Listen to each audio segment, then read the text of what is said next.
Vous êtes une femme, vous souhaitez donner du sens à votre sexualité de couple, en faire un lieu de partage, de joie et de ressources. Bonjour, je m'appelle Hélène Dumont, je suis conseillère conjugale et familiale, formée en thérapie sexuelle positive, maman de 6 enfants. Dans ce podcast, je vous ouvre les portes de mon cabinet pour vous partager avec simplicité les problématiques le plus souvent accompagnées afin que chacune puisse y puiser quelques pistes de réflexion sans pression.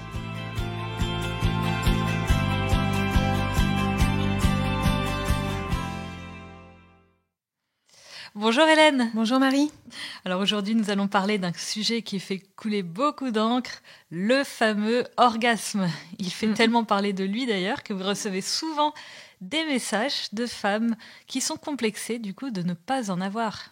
Oui, un jour, une femme m'a écrit « Les années passent et je me dis que c'est dommage de ne pas vivre à fond notre sexualité. Nous sommes très heureux dans notre couple, mais ce versant est encore à explorer. » Ces mots viennent en écho à la plainte d'une autre cliente qui m'écrivait « Je ne connais pas cette joie de l'orgasme et même si je suis consciente qu'elle ne m'est pas indispensable, cela me rend triste. » Oui, le plaisir féminin est à la mode et donc ne pas en avoir, ça interroge forcément. Exactement, le plaisir féminin est à la mode. Du coup, les femmes revendiquent aujourd'hui le droit de jouir sans culpabilité et sans honte. Et la redécouverte du clitoris leur a fait prendre conscience qu'elles étaient beaucoup plus qu'un trou ou qu'un vide, pour reprendre leurs expressions. Les femmes ont un clitoris et elles veulent s'en servir. Et la libération de la parole autour de la sexualité leur permet d'exprimer cette revendication. Alors, l'exprimer est une chose, et c'est déjà pas mal, mais y parvenir en est une autre. Et la sexualité, souvent, nous dépasse. Ce n'est pas parce qu'on a le droit que le plaisir devient plus facile. Alors, dites-nous franchement, comment faire pour avoir un orgasme ? Alors, avant de répondre à votre question, je vais faire un petit peu comme je fais avec les clientes que je reçois. C'est-à-dire, j'invite les femmes à réfléchir sur le plaisir féminin. Je pressens que cette notion va être beaucoup plus large que ce qu'on croit, plus large que celle de l'orgasme. Qu'est-ce que pour vous, du coup, ce plaisir féminin ? Voilà, on s'interroge sur le plaisir féminin. Alors, le plaisir féminin, c'est d'abord une expérience subjective, c'est-à-dire qu'il y a autant de définitions que de femmes. Pour l'une, le plaisir, c'est une vague chaude qui vient lui couper les jambes. Impossible de faire l'amour debout, d'ailleurs, me dit-elle en riant. Pour une autre, c'est une décharge qui la transporte. À ce moment-là, c'est tout son corps qui se cambre. En fait, on peut distinguer 3 notions. Celle du plaisir, celle de la jouissance et celle de l'orgasme. D'accord. Et il me semble important de savoir les repérer. Par exemple, une femme peut avoir beaucoup de plaisir, mais pas forcément d'orgasme, tandis qu'une autre peut avoir un orgasme, mais au final, assez peu de plaisir. Oui, cela rejoint ce que l'on a vu dans le 2e épisode du podcast sur le désir, sur sa nécessaire distinction avec l'excitation, bien que les deux soient liés. Du coup, dites-nous pour commencer, qu'est-ce que le plaisir ? On va commencer par le plaisir. Alors, le plaisir sexuel, c'est un ressenti émotionnel, positif et agréable, plus ou moins intense. Il dépend de la disponibilité intérieure de la femme, de son environnement, de son âge, de sa physiologie, de son état de santé, de la relation aussi avec son conjoint, des caresses et de la stimulation de ses zones érogènes et du lien qu'elle aura à son propre corps. Ah oui, tiens, parlez-nous de ces fameuses zones érogènes. Alors, une zone érogène, c'est une partie du corps sensible qui procure du plaisir. Il y a de nombreuses zones érogènes dans notre corps. Ça peut être le cou, ça peut être les fesses, les lèvres. Ça dépend un petit peu de chacune. Mais plus cette partie du corps a de terminaisons nerveuses, plus elle sera sensible aux caresses. Et plus elle sera investie ou reliée à des souvenirs positifs, plus elle deviendra du coup sensible à ce ressenti de plaisir. Voilà. Le clitoris, par exemple, fait partie de ces zones érogènes. Oui, évidemment. Le plaisir va provoquer et entretenir l'excitation sexuelle et inversement, hein. Donc les modifications physiologiques qui en découlent, comme l'accélération cardiaque, la modification des organes génitaux, je ne vais pas y revenir parce qu'on en a déjà parlé dans le podcast précédent, mais voilà, la transpiration, la sensation de chaleur, tout ça, ça va avoir un impact au niveau émotionnel et du coup, ça va provoquer un état plus ou moins dense, de joie et parfois de plénitude. D'accord, donc on voit bien ce qu'est le plaisir. Et alors, la jouissance? Alors, la jouissance, c'est le plateau supérieur, hein, on va dire ça comme ça. C'est quand toute la personne est concentrée, contenue, aspirée par ce ressenti dans lequel se font l'expression intense de l'excitation sexuelle et émotionnelle. Une sorte de deuxième étage de la fusée. Exactement. Et j'imagine que si on continue dans cette image, l'orgasme est la mise à feu et le décollage de celle-ci. Oui, exactement. La jouissance mène à l'orgasme, qui est le résultat de ce processus, hein. Alors, il arrive souvent comme un soulagement, hein. Je décapsule, me dit une femme, ou comme une ouverture sur un au-delà. Je m'abandonne, me partage une autre femme. Donc, l'orgasme ressemble à une succession plus ou moins longue de spasmes au niveau du périnée, des muscles abdominaux ou vers le fond du vagin. Ça dépend vraiment des femmes. Souvent, les femmes se disent envahies d'une chaleur puissante qui rayonne de la tête aux pieds. Elles disent vibrer au rythme de leur vagin et certaines le sentent résonner dans toute cette zone du bassin. C'est une expérience qui est vraiment subjective. Et qu'est-ce qui se passe au niveau de la tête, de la conscience? À ce moment-là, l'état de la conscience est modifié, ce qui vaut à l'orgasme l'appellation inquiétante mais néanmoins jolie de petite mort. Ah oui? Et oui, ça signifie que le cerveau reçoit un tel déferlement d'ocytocine et d'endorphine qu'il bug, hein. Alors c'est une image, hein, évidemment, mais ce bug n'est pas toujours appréhendé de façon paisible par les femmes et peut-être plus particulièrement par celles au caractère anxieux ou ayant de la difficulté à accepter de ne pas toujours maîtriser les choses. Et dans ce moment orgasmique, la femme n'est plus tout à fait elle-même. Alors du coup, ça pose une question. Les femmes peuvent se poser la question: qui suis-je, qui je deviens lors de cette jouissance? Exactement, qui je suis quand je jouis. Et je pense à une femme qui me confiait être effrayée du nombre de gros mots qui lui venaient dans la tête à ce moment-là. Ah ouais. Elle qui était si bien élevée, voilà. Un petit peu comme si l'espace orgasmique venait faire sauter toutes ces règles de bienséance qu'elle s'efforçait de contenir dans son quotidien. C'est incroyable, c'est comme si ça la faisait devenir tout à fait désinhibée. Exactement. Mais du coup, préoccupée par la réaction de son mari, si d'aventure elle se permettait de dénoncer ces gros mots, puis elle-même un petit peu étonnée d'avoir ces pensées, elle finissait par perdre le fil de son plaisir. Et en fait, en s'efforçant de contenir ces mots, elle contenait, malgré elle, la puissance de son plaisir et se privait dans la foulée de cet orgasme tant recherché. Donc lâchez-vous, c'est pas très grave la bienséance. Est-ce que vous avez d'autres témoignages? D'autres femmes, oui, ont l'impression de se morceler pendant un orgasme. Alors cette sensation, elle est vraiment désagréable, elle est même anxiogène, hein. Et là, il faut l'interroger car elle n'encourage pas la femme à revivre l'expérience. Alors elle peut être liée à un mauvais souvenir ou à une appréhension. L'appréhension de déployer son côté sauvage, hein. Il est important que l'homme y soit attentif pour que la femme consente à s'ouvrir dans un climat rassurant. Et alors, que se passe-t-il après ces moments de plaisir, de jouissance et d'orgasme? Après, la tension redescend doucement, hein, pour laisser place à la détente.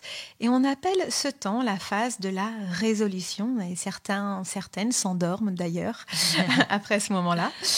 Alors, ces différentes notions, hein, de plaisir, de jouissance et d'orgasme permettent d'appréhender de façon chronologique les différentes phases de ce que l'on appelle la réponse sexuelle.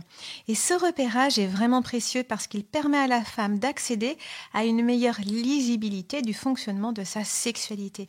C'est une façon de se réapproprier son corps à travers l'expérience, à travers la prise de conscience, le ressenti. Et c'est l'occasion de se familiariser avec lui de façon bien entendu positive. Alors, vous n'avez pas parlé des différents orgasmes qui existent selon les revues. Oui, alors, Ça date un peu, parce que c'est Freud qui en a distingué deux et du coup, ça a introduit une confusion. Mais voilà, Freud distinguait deux orgasmes. L'un clitoridien, obtenu par une caresse directe sur le clitoris, et l'autre vaginal, obtenu par la pénétration. En fait, cette qualification, elle est inexacte et désuète. On sait aujourd'hui que le clitoris est solidaire du vagin, comme j'ai pu le décrire dans un podcast précédent, et on sait qu'il est le foyer principal de la réponse sexuelle de la femme. D'accord, donc peut-être un orgasme, mais plusieurs façons de l'obtenir. Exactement, c'est tout à fait ça. Et puis, de toute façon, son ressenti peut varier. Et on sait également aujourd'hui que la plupart des femmes jouissent par la stimulation directe du clitoris, accompagnée ou non d'une pénétration. Alors concrètement, comment faire pour apprivoiser ces expériences de plaisir, de jouissance et d'orgasme? Il faut prendre conscience de sa sexualité et en devenir responsable. De nombreuses femmes ont une représentation passive ou restrictive de la sexualité féminine. Une femme me disait un jour que si elle ne jouissait pas, c'était la faute de son mari qui ne savait pas s'y prendre. Elle était très en colère contre lui, très frustrée aussi. Mais en réalité, si l'homme participe au plaisir de la femme, il n'en est pas complètement responsable. C'est beaucoup plus complexe. J'imagine. Que peut faire la femme alors ? D'abord, il faut qu'elle puisse apprendre à se relier à son corps. Et de nombreuses femmes ont du mal à se relier justement à ce corps, à ce qu'il s'y passe, à cerner ce qui leur fait vraiment plaisir. Et je les encourage à redécouvrir ce corps de façon positive. Cela peut se faire à travers une nouvelle exploration de la vulve ou en pratiquant la danse du ventre, par exemple. D'accord, donc tout à la danse orientale. Oui, alors en fait, quand je parle de danse du ventre, je parle de la bascule du bassin. Pourquoi se relier au bassin ? Pour essayer de décrisper cette zone, de la réveiller aussi. C'est tout de même dans le bassin que circule toute cette énergie sexuelle. Donc je les encourage à prendre conscience du bassin, mais également à redécouvrir leur périnée. Le périnée, c'est un muscle et il a un rôle très important dans le plaisir sexuel. Il facilite la pénétration, il la rend plus sensible et puis il se contracte tout de même sous forme de spasme au moment de l'orgasme, comme j'ai pu le dire tout à l'heure. Donc, il faut que la femme prenne conscience de cette partie de son corps, qu'elle apprenne à contracter et à décontracter les muscles du périnée, ce qui l'incitera ensuite à vivre la pénétration autrement, en étant active dans l'accueil du sexe de son homme, avec des moments d'ouverture pour cet accueil et des moments de reliance à ce sexe en l'enveloppant avec une contraction par exemple, ce qui lui permettra aussi de prendre conscience de la corporéité de son vagin. D'accord, donc se relier à son corps, c'est très important. Et ensuite, que peuvent faire également les femmes ? J'invite ensuite les femmes à prendre conscience à prendre le temps de ressentir ce qu'elles vivent. Elles peuvent par exemple se focaliser sur un sens. Le toucher, la vue, l'odorat, le goût, l'ouïe. Comment sentez-vous que le plaisir s'éveille ? Ça fait partie des questions que je leur pose. Quelles sont vos sensations corporelles ? Quelles sont les caresses, les baisers, les mots que vous aimez recevoir ou donner ? Dans quel état d'esprit êtes-vous quand vous vivez tout cela ? C'est une façon de s'ancrer dans le moment présent ? Oui, c'est ça. C'est une façon de se recentrer sur les sens et c'est une bonne astuce pour ne pas se laisser envahir par les pensées parasites comme la to-do list. La fameuse. Voilà. Et souvent, les pensées ne sont pas propices à l'excitation, sauf si ces dernières évoquent des images ou des scénarios érotiques qui peuvent aider à se détendre, à s'ouvrir, à érotiser ce moment. Alors, une autre façon de lutter contre les pensées est de les laisser passer. Il ne s'agit pas de les juger, ni de se battre pour les rejeter, mais de les laisser glisser. Comme dans la prière. Exactement. Alors, si certaines pensées sont trop violentes, il est bon de rencontrer un professionnel pour essayer de les comprendre. Oui. En tout cas, il est bon de repérer aussi une autre pensée parasite. C'est la focalisation sur l'orgasme. Certaines femmes me disent, quand on fait l'amour, je me dis, et cette fois-ci, est-ce que je vais avoir un orgasme ? Est-ce que ça va venir ? Et du coup, je suis découragée à l'avance.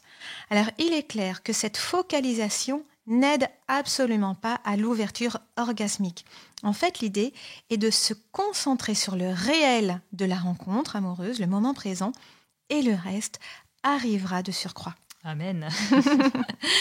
Bon, mais j'imagine que la femme n'a pas qu'un rôle passif, entre guillemets, d'accueil des sensations de son corps, même si ce travail est donc très actif. J'imagine qu'elle peut être aussi acteur de la relation. Est-ce que c'est pas là une troisième piste d'action pour apprivoiser son plaisir ? Si, une troisième piste est de guider justement et de communiquer. La femme peut guider son mari, exprimer son désir, son plaisir, le lui dire, le lui partager. Mais c'est vrai que pour de nombreuses femmes, procéder ainsi, c'est prendre un risque, celui de passer pour une prostituée et de ne plus avoir de valeur aux yeux de leur mari. Elles attendent alors que le plaisir vienne. Et je pense par exemple à l'une de mes clientes qui me racontait qu'elle s'était mise du vernis rouge et du rouge à lèvres rouge pour se préparer pour aller à une fête, ce qui n'était pas dans ses habitudes. Mais comme elle était dans un processus de recherche et de rencontre avec elle-même, avec son féminin, elle s'était dit que voilà, peut-être qu'en essayant le vernis et le rouge à lèvres, elle pourrait peut-être se sentir plus femme. Et en la découvrant ainsi maquillée et puis avec le rouge aux ongles, son mari a été complètement étonné et il lui a dit qu'il trouvait ça un peu vulgaire en fait.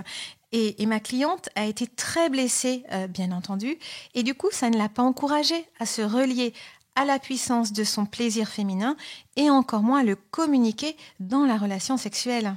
Effectivement. Et ouais, mais alors qu'est-ce que ça vient nous dire ? Eh bien, ça vient nous dire que le regard de l'homme est important et combien ce dernier doit être délicat avec son épouse, surtout quand elle accepte de se mettre en mouvement et de partir à la recherche d'elle-même, notamment dans le champ de la sexualité. Alors, en général, les hommes apprécient cette mise en mouvement. Ils peuvent être maladroits, comme le mari de cette cliente, mais ensuite, dans les entretiens, il lui a vraiment demandé pardon, il s'en voulait beaucoup.